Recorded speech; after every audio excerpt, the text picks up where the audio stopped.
ఇండియాలో అత్యంత ధనవంతుల జాబితాలో మొదటి స్థానంలో ఉన్నది రిలయన్స్ ఇండస్ట్రీస్ అధినేత ముఖేష్ అంబానీ. ఆయన చిన్న కుమారుడు అనంత్ అంబానీ రాధికా మర్చెంట్ల వివాహం ఈ జూలై 12న ముంబైలోని జియో వరల్డ్ కన్వెన్షన్ సెంటర్లో అంగరంగ వైభవంగా జరిగింది. వీరి వివాహ వేడుక చూసేందుకు దేశ విదేశాల ప్రముఖులంతా ముంబైకి తరలివచ్చారు.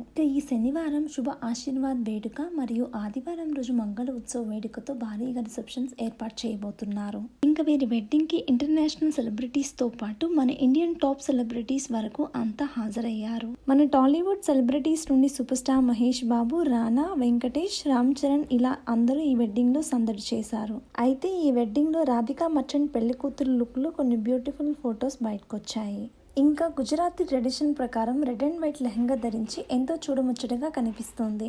అయితే ఈ అవుట్ఫిట్ మీదకి ఆమె వేసుకున్న జ్యువెలరీ కొత్తగా కొన్నవి కావు. తన అమ్మ మరియు అక్క తమ పెళ్లిలో వేసుకున్న జ్యువెలరీ రాధిక ధరించడం ఇక్కడ విశేషం. ఇంకా ఈ విషయమే ఎంతో ఆకట్టుకుంటుంది. రాధిక వెడ్డింగ్ లుక్ ఫొటోస్ ఇప్పుడు సోషల్ మీడియాలో బాగా వైరల్ అవుతున్నాయి. మీకు కనుక ఈ వీడియో నచ్చినట్లయితే లైక్ చేసి ఇలాంటి మరిన్ని వీడియోస్ కోసం మన ఛానల్ని సబ్స్క్రైబ్ చేసుకోండి. Thank you for watching.